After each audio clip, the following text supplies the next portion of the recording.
Good afternoon. My name is Kevin Petrus. I'm a lieutenant here at the Charlotte-Mecklenburg Police Department, assigned to the Public Affairs Office.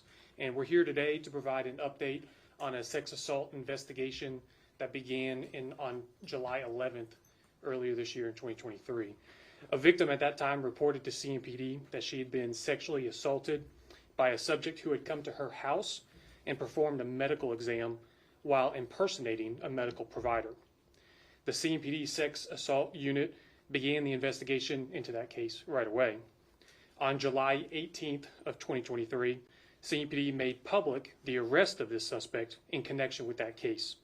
This suspect, identified as Daniel Pitti-Casazola, date of birth of 8/27/1981, was an employee of the Mecklenburg County Health Department at the time of the incident.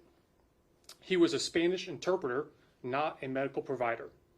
He used his position at the health department to access this victim. He represented himself as a medical provider, and he committed a sexual assault under the pretense of a medical examination. This suspect was charged by CMPD with sexual contact under the pretext of medical treatment. Since that time, CMPD detectives have continued the investigation into this case and into this suspect. Here in a moment, Lieutenant James Ivey with the Special Victims Division will come to provide an update in this investigation. After Lieutenant Ivey comes, Officer Claudio Jimenez will come to deliver the same remarks in Spanish. And then after Officer Jimenez finishes his remarks, we'll take your questions that you have for us today. So, Lieutenant Ivey. Good afternoon. Since that information was released and since the arrest on July 18th, detectives with our sexual assault unit, particularly Lead Detective Lawrence and our victim advocate, Ms. Markle, have worked tirelessly on this case. With tips provided from the public, stories of survivors who came forward, as well as other parts of our investigation, we have identified 6 additional victims who were sexually assaulted, with the suspect being Mr. Daniel Pitti-Casazola. This week, our detectives signed 6 additional warrants on Pitti-Casazola for sexual contact under pretext of medical treatment. These warrants represent 1 additional count for each of our 6 victims, and this charge is a Class C felony. Yesterday, on August 31st, Mr. Pitti-Casazola was arrested in Fayetteville, North Carolina, with the assistance of CMPD's Violent Criminal Apprehension Team, as well as the Fayetteville Police Department. Following the arrest, our sexual assault detectives traveled to Fayetteville to interview Mr. Pitti-Casazola and also to serve a search warrant on the location where he had been staying. We want to thank the Fayetteville Police Department and their sexual assault unit for the incredible, excellent assistance that they provided us yesterday on our investigation. So thank you to Fayetteville PD for that. Mr. Pitti-Casazola is currently in custody in the Cumberland County Detention Center under a $150,000 bond. CMPD detectives this week have also presented search warrants to the Mecklenburg County Health Department to obtain protected information regarding the treatment provided to our victims that have come forward, as well as to seek further information on the work Mr. Pitti-Casazola has done for the past 9 years for Mecklenburg County. These 6 victims all had a similar story to tell as our first survivor who had come forward, that they initially had contact with Mr. Pitti-Casazola as an interpreter for the Mecklenburg County Health Department. He then scheduled a separate visit and came to their residence in order to perform what they believed was a legitimate medical exam.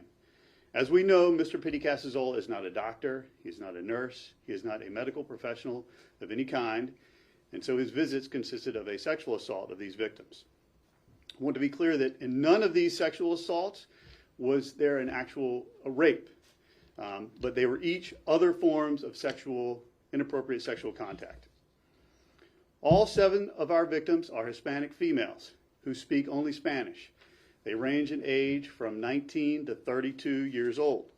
They were all involved in a program with the health department where they were seeking care for themselves and or their very young children. They believed they were being helped, but instead they were violated inside their own homes. These assaults occurred as far back as February of this year and as recently as July. They have occurred at addresses in 3 different CMPD patrol divisions and have spanned from one side of the city of Charlotte to the other. I would like to stress that we still strongly believe that there are other victims out there. Our survivors that have come forward are extremely brave to tell their story to us. We want to stress again that CMPD does not ask the immigration status of anyone. Victims should not fear coming forward. They can call us and ask us questions about the process of investigation without even having to make a report. I cannot even tell you the immigration status of any of our victims because we do not ask them and I do not know. We do not know. This is a very sad case. Mr. Pitti-Casazola preyed on some of the most vulnerable members of our community. And he did this while portraying himself as a representative of the very institutions that are supposed to protect these people. I believe that you each have been given the report numbers and the block ranges for each incident location. We've only given out block ranges in order to protect the identity of our victims. And we've also provided phone numbers that anyone can contact, both for English and Spanish speaking, to inquire about the investigation, to identify themselves or someone else as a potential victim, or to provide other information that they may have. With that, I'll turn it over to Officer Jimenez.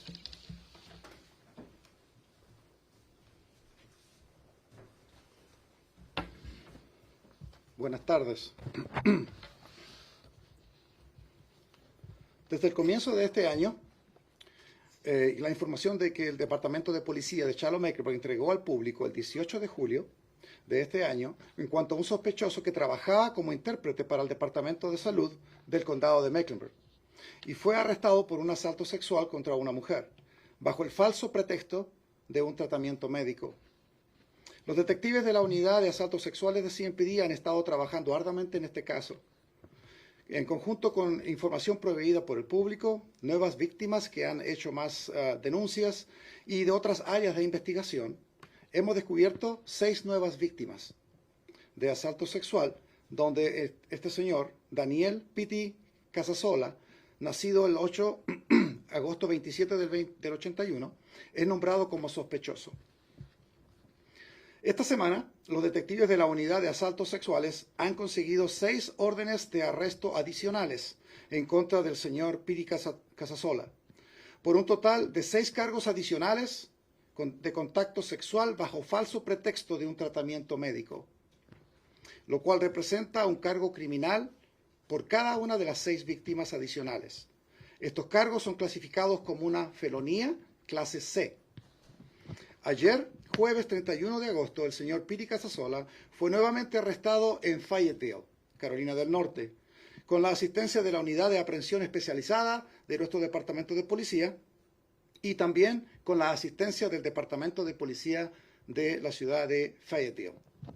Detectives de la Unidad de Asaltos Sexuales de CMPD viajaron a Fayetteville para entrevistar al señor Pitti-Casazola y para servirle con órdenes de cateo para su residencia. Nuestros detectives fueron asistidos por detectives de la Unidad de Asaltos Sexuales del Departamento de Policía de la ciudad de Fayetteville también. Queremos agradecerles a ellos por su increíble asistencia en nuestra investigación. El señor Pitti-Casazola se encuentra bajo arresto en la cárcel del condado de Cumberland bajo una fianza de $150,000. Nuestros detectives también sirvieron 2 órdenes de cateo esta semana al Departamento de Salud del condado de Mecklenburg para revisar más de los récords de pacientes al tratamiento de estas 7 víctimas en total, el tratamiento que ellas estaban recibiendo, así como también buscando por más información sobre el trabajo desempeñado por el señor Pitti-Casazola por los últimos 9 años como empleado del condado de Mecklenburg. Estas 6 nuevas víctimas todas tienen historias similares a la primera víctima que denunció el abuso sexual, la cual es que inicialmente tuvieron contacto con el señor Pitti-Casazola a través de su trabajo como intérprete en el Departamento de Salud del Condado de Mecklenburg, y que más tarde el señor Pitti-Casazola les visitó en sus residencias para proceder con lo que ellas creían era un legítimo examen médico. Como ya sabemos, el señor Pitti-Casazola no es un doctor, no es un enfermero o un profesional de la salud de ningún tipo. Y el asalto sexual, y él asaltó sexualmente a cada una de estas mujeres. Todas las víctimas, las 7 víctimas en total, en estos casos, son mujeres hispanas que hablan solamente español. Las edades, entre 19 y 32 años. Ellas todas estaban participando de un programa que tenía el Departamento de Salud, donde recibían servicios de salud para ella y para sus hijos pequeños. Ellas creían que estaban recibiendo ayuda a cambio fueron asaltadas sexualmente en sus propios hogares. Estos asaltos ocurrieron entre febrero y julio de este año. También ocurrieron en direcciones ubicadas en 3 diferentes divisiones de nuestro Departamento de Policía, a lo largo y ancho de nuestra ciudad. Queremos también expresar en esta oportunidad que nosotros creemos firmemente que aún hay más víctimas en nuestra comunidad. Estas 7 víctimas han sido muy valientes en acercarse a nosotros y reportar estos crímenes. Queremos enfatizar que CMPD no le importa el estado migratorio de nadie, y si hay más posibles víctimas en este caso, no deben sentir temor a acercarse a la policía y a reportarlo. Este caso es un caso muy triste, porque el señor Pitti-Casazola estuvo victimizando a algunos de los miembros más vulnerables de nuestra comunidad, mientras se presentaba a sí mismo como un representante de una institución que sirve y protege a las mismas personas. Es importante destacar también de que si hay más víctimas en nuestra comunidad, que no sientan temor en llamar a la policía y reportarlo. Si usted siente que usted tuvo contacto con este señor y que usted puede ser una víctima de este caso, llámenos y entréguenos esa información y conversamos y le podemos explicar de qué se trata y cómo es el proceso sin ningún tipo de presión. Es un esfuerzo que estamos tratando de hacer para traer justicia a todas las verdaderas víctimas que hubieron de este individuo. El número al que usted puede llamar completamente en español y comunicarse con la señora Markle, que ella es una terapista que trabaja con servicios para las víctimas y ella habla español. El número es el 704-336-7922. Muchas gracias. If anybody has any questions at this time for Lieutenant Ivey, he'll be happy to take those, and Officer Jimenez will translate those. Si hay alguna pregunta que la pueden hacer, y yo también voy a proceder con la traducción. ¿Cómo obtuvo la información de las víctimas para establecer el primer contacto? The question is, how was the information obtained about the first victim that started this whole process? That victim called 911 and made a report. No, how he obtained the information about the first victim? Oh. They called her. Okay, Oh. so He had translated for her while she was receiving services from the health department and had obtained her information that way.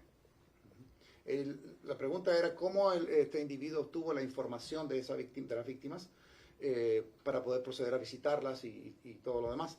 La respuesta es que él trabajaba para el Departamento de Salud del Condado de Mecklenburg y él interpretaba en las visitas y con los doctores, y de esa forma él obtenía esa información. ¿Cuándo será trasladado de Fayetteville a Mecklenburg, Pitti-Casazola? The question is, when is he going to be transported from Fayetteville to Mecklenburg? I don't know the timeline on that. The sheriff's office would set up a transfer to bring him back, and assuming that he does not bond out in Cumberland County, he will be transported back here for his court dates, but I don't know what their timeline would be. No tenemos la fecha exacta cuando él va a ser trasladado. Eso es algo que tiene que ser arreglado entre el condado, la cárcel del condado de Mecklenburg y el condado de la ciudad de Fayetteville. Y una vez que se hagan esos arreglos, entonces él va a ser trasladado a la cárcel del condado de Mecklenburg. ¿Cuánto tiempo ha transcurrido en todos estos episodios? ¿Desde cuándo vienen sucediendo? The question is from the first reported crime to the last one. What's the timeline on it? We mentioned it. It was February until July. The ones that have reported, the earliest case was February, and the most recent case was in July. El primer caso fue reportado en febrero y el último caso fue reportado en julio. Esa es más o menos el tiempo. Lieutenant, what Listen. specifically led these women to come forward? The new women? Some of them saw the story on the news or spoke to someone that saw the story on the news, and it led them to call, and they all spoke with our victim advocate who explained the process where they felt comfortable enough to making the report. La pregunta fue cómo fue que las víctimas, las personas que han reportado, supieron de esta situación y se enteraron de este caso. La respuesta fue a través de las noticias. Cuando hicimos el primer arresto, hicimos una conferencia de prensa y informamos a la comunidad sobre esta situación. Muchas de estas personas que tienen amigos que vieron la noticia o ellas mismos vieron la noticia y llamaron y hablaron con los detectives y entregaron la información. Looking at the court documents on this timeline, what I was seeing in there, and correct me if it's wrong or if it's just an about date, it was showing that the last one that was reported was on July 17th of this year, a full 6 days after that first assault happened that you were made aware of. Is that correct? And if so, was anybody monitoring this guy in that time frame? We were not able to develop him as our actual suspect until the day the arrest was made. So that was on July 18th was the first day that we specifically identified him as our suspect, and we quickly made the arrest that day. La pregunta era con respecto a las fechas de los reportes que fueron reportados y en relación con cuando CMPD conocía que ya este individuo era el sospechoso. Y la fecha de julio que tenemos ahí fue la fecha cuando nosotros identificamos que él era efectivamente el sospechoso y inmediatamente después de eso él fue arrestado. La primera víctima fue una mujer hispana embarazada. ¿Todas las víctimas tienen este mismo patrón o son todas mujeres hispanas que no hablan inglés embarazadas o que tenían hijos pequeños? The question is that the first victim was a lady that was pregnant. So the question is if all of these victims have the same type of the characteristics, being Hispanics, not speaking English, and in the same condition. I don't want to get into the specifics of their medical conditions, but they were all seeking care either for themselves or they had very young children that they were seeking care for through the health department. No podemos entrar en muchos detalles con respecto a su situación médica, pero sí sabemos que todas ellas estaban participando de un programa donde recibían atención médica a través del condado, para ya sea ellas o para sus bebés pequeños. Pues I'm the TQ group. Can you folks speak to the importance and the courageousness of the victim that originally came forward and why that's so important and how that really helped to expand this case? In many cases where we have a series of incidents like this, where someone is assaulted by an individual that they trust or that they believe is a person of authority, the first survivor to come forward is so important. And the bravery that she showed to call 911 and speak to a uniformed patrol officer about what had happened to her and ask questions if that was appropriate or not is incredibly brave. And she has stopped this cycle of abuse and violence and assault. And in my mind, she is certainly a hero for what she did from her point of the community. La pregunta era un mensaje quizá para toda la comunidad en cuanto a lo importante que es de la primera persona que tuvo el valor de reportar lo que le ocurrió en una situación tan difícil. Y el detective dice aquí que es sumamente importante la participación o el rol que jugó la primera víctima que tuvimos en este caso, porque ella fue la que llamó al 911, ella habló con un oficial de policía en uniforme y entregó la información de lo que a ella le había ocurrido. Y gracias a eso, nosotros pudimos comenzar esta investigación, ampliarla, identificar al sospechoso, sacarlo de circulación y de esa forma evitar más de estos crímenes que habían ocurrido. If you could, going back to the timeline, if you could explain why or how in some cases like this it does take several days to identify an individual, even if he was seen face-to-face by a victim. Basically, to go back and put together a timeline where there had been some delay between the actual incident and the time that the report was made, and then to be able to go back and figure out exactly when that happened and go look for video and other evidence that might be there and try and find phone numbers. And this victim had been contacted by numerous people during that time frame.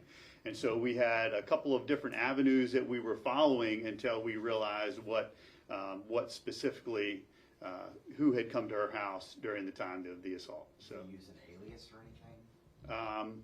I don't know honestly what specific name he might have given, but she knew that she had spoken to him as a translator. She was confused initially because of her only speaking Spanish and her seeking care through multiple different agencies around that time. She was confused about which actual translator, which agency they came from, so we had to investigate several different avenues before we figured out which agency this translator had come from. La pregunta específica era con respecto al tiempo, cómo se desarrolló esta investigación desde el momento en que se hizo el reporte por la primera víctima hasta que se hizo el arresto. Y tratar de expresar un poco el proceso que una investigación de este tipo lleva. Es un proceso bien arduo donde se tienen que identificar e investigar varias vías, diferentes agencias y tratar de llegar a una conclusión para afirmativamente poder identificar al sospechoso. Y ese tipo de investigación ardua y extensa por lo general toma también un tiempo. We have time for one more question. One more. Anybody? Joe? Lieutenant, what specifically was he doing? Was he saying he was a doctor or a nurse? Or what was he telling the people, the women? Well, not being a Spanish speaker, I don't know what exact language he used, but he portrayed himself as a medical professional that was there to perform an exam. So whether he used the word doctor or nurse, I don't know, but he portrayed himself as someone who was going to perform a medical exam on them. La pregunta era de que cómo esta persona se identificaba con sus víctimas cuando les iba a visitar. Si él decía que él era un doctor o un enfermero o qué. Y en este punto, lo que nosotros entendemos y hemos averiguado por seguro es de que él se identificaba a sí mismo como un trabajador de la salud. No sabemos específicamente si él en algún momento dijo que era un doctor o un enfermero o qué, pero sí que cuando él llegaba a visitar a sus víctimas, él se presentaba como un profesional de la salud y que estaba ahí para desarrollar un examen médico. Claudia, if you'll hang out real quick. So as we continue to seek justice for the victims that we know of and any other potential victims, we do ask, and I do want to reiterate the phone numbers that we asked folks to call us at. So there's a couple, one specifically for Spanish. You can call and a Spanish speaker can call and speak to one of our victim advocates. That's 704-336-7922. 7922 is the last four of that one. And there's also an English-speaking option, 704-336-8279. 336-8279. Es importante enfatizar una vez más el número de teléfono que tenemos para que cualquier posible potencial víctima pueda llamar y comunicarse con nosotros. El número en español es el 704-336-7922. Ahí usted marca ese teléfono y le va a contestar un profesional en español para que usted pueda hacer sus averiguaciones, hacer preguntas.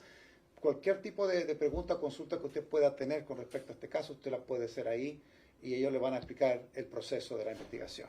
También hay un número en inglés que es el 704-336-8279. All right, thank you. We do have a media release out to you that has the case numbers for the additional 6 cases that we have. We invite you to take a look at that. I want to wish everyone a happy and safe Labor Day holiday weekend. Thanks.